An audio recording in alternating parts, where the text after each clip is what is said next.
Na tukirudi hapa jijini, mtazamaji, ni kuwa Kananu sasa ndiye gavana wa kaunti ya Nairobi baada ya kuapishwa muda mfupi uliopita. Kananu amehudumu kama kaimu gavana tangu mwezi Disemba mwaka uliopita baada ya kung'atuliwa kwa Mike Mbuvi Sonko.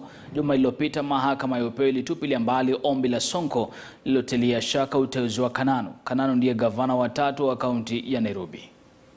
Of the country's GDP, by virtue of the county's strategic importance, the responsibility bestowed upon me as a governor of Nairobi is no mean feat. However, I confidently state that with your support, I am up to the task and I will serve you to the best of my ability. Ladies and gentlemen, my tenure comes at a time when the city, like the rest of the country, is reeling from the social and economic impact of the COVID-19 pandemic.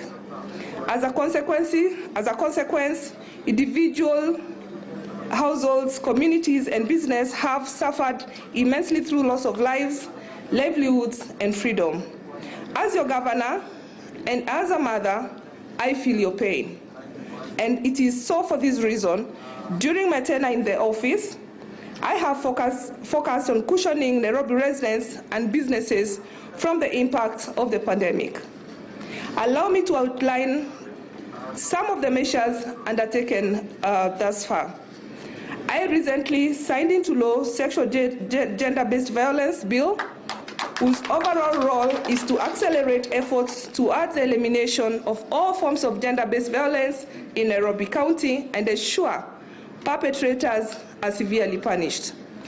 The law will ensure essential services are available to victims of gender-based violence as a matter of right. Disbursement of bursaries worth 503 million to bright and needy families to support primary and secondary students from Nairobi County in a bid to ensure no student is left behind in the quest of furthering education. We as Nairobi County, we have also recruited 498 number early childhood development teachers to support the provision of inclusive and quality education for our children. Rolling out of disaster feeding program as part of the immediate response and much needed support of victims of disaster. I also initiated the expansion of fire stations from 2 since independence to 6 functional fire stations spread across the 4 poles of Nairobi County. The milestone has reduced the county fire and rescue response time from 2 hours to an average of 5 minutes. Construction and rehabilitation of ECD centers in all 85 wards in Nairobi City and waiving all levies in all 229 public ECD centers, resulting in enrollment increment to 17,000 from 13,000. Distinguished ladies and gentlemen, it is for this reason and my continued commitment to ensure the county is set to the path of full recovery that I wish today to unveil the Nairobi Economic Stimulus 5-point program with the following interventions. All an inclusive education and improved quality of early learning through the employment of additional 219 ECD teachers, improved health of our children through better nutrition, through the provision of free milk for approximately 6,450 children in the ECD centers across the 17 sub-counties in the county.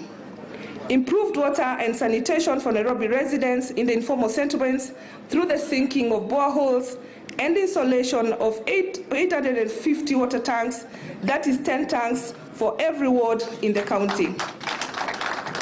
Revitalized 24/7-hour economy that will create jobs with a promise to launch within the next 30 days, a post-COVID recovery plan and focus on greater improvements in security, local policing, lighting, and sanitation. Further, to ensure that Nairobi County government is effectively functioning, I commit to work in collaboration and in harmony with the Senate, the national government, Nairobi County Assembly, Nairobi Metropolitan Services, development and diplomatic partners, the business community, and Nairobians at large. Through our joint and collaborative effort, we will ensure good delivery of service and quality of life to Nairobians. Having the economic reopened through the lifting of the curfew by His Excellency the President Uhuru Muigai Kenyatta is a great relief for our economy and a product of the civil responsibility of the many citizens and businesses that have adhered to the set COVID-19 protocols. Our community, schools, work spaces, and business environment must continue to offer safe environment for all of us to thrive. I therefore call upon Nairobi residents to take advantage of the ongoing vaccination drive offered by the Ministry of Health and to ensure to get vaccinated. Our work and living environment, including the transport system, must continue to follow the laid out protocols. This war is not yet won. A safe and prosperous Nairobi is a safe and prosperous Kenya. Women as leaders and hope for the future. I am equally privileged to join Her Excellency Governor Charity Ngilu and Her Excellency Governor Anne Guru as a country that female governors. Today, I therefore is a significant day and marks yet another milestone for women and the girls in Kenya. It is therefore our hope that this day serves as an important mark to encourage more women to come forward to participate in the governing of this great nation and provide leadership. Today, I stand tall on the shoulders of women who have come before me and broken the glass ceiling. Indeed, Nairobi is no stranger to women leadership. As you remember, in 1971, the city elected as mayor Her Excellency the late Margaret Kenyatta, the first African woman mayor of Kenya's capital city and the second African woman mayor in the country.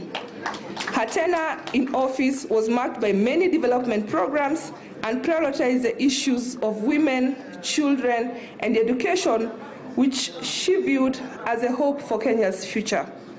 In this context, and as my fifth intervention, I am pleased to announce my commitment to work with the national government and other stakeholders to support the empowerment of women and girls in the county through the provision of gender-based violence recovery centers and establishment of safe houses in the 17 sub-counties. In support of the ongoing efforts of gender-based violence, I will also ensure budgetary allocation for the facilities as well as establishment of witness protection programs.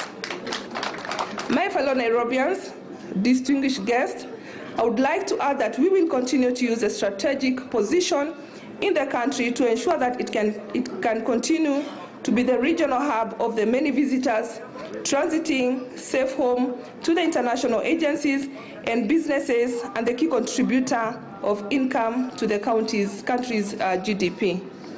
Let me thank you once again for putting your faith in me to fill this role. I wish to restate my commitment to serve you and to call upon all of you to join me in making Nairobi a great place to invest, live, and work in. Let me conclude by quoting Psalms 23:4, "Surely goodness and mercy shall follow me all the days of my life." I have the faith that God's abundant love, goodness, and mercy will be with me and also with you. God bless Kenya. God bless the people of Nairobi. Thank you very much.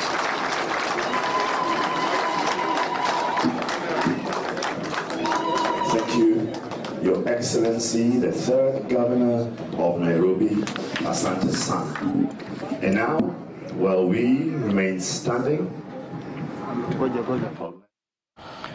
Hotuba yake Ann Kananu Mwenda, mtazamaji, ambaye ni gavana watatu wa kaunti ya Nairobi na vilevile ameingia katika vitabu vya historia katika taifa la Kenya kuwa gavana mwanamke wa 4, kwamba mwaka 2017 ameingia Ann Waiguru kaunti ya Kirinyaga, Charity Ngilu kaunti ya Kitui, alikuwepo mwenda zake Joyce Laboso kaunti ya Bomet, na sasa hivi yupo Ann Mwenda Kananu ama Ann Kananu Mwenda ambaye ameingia kama gavana wa kaunti ya Nairobi baada ya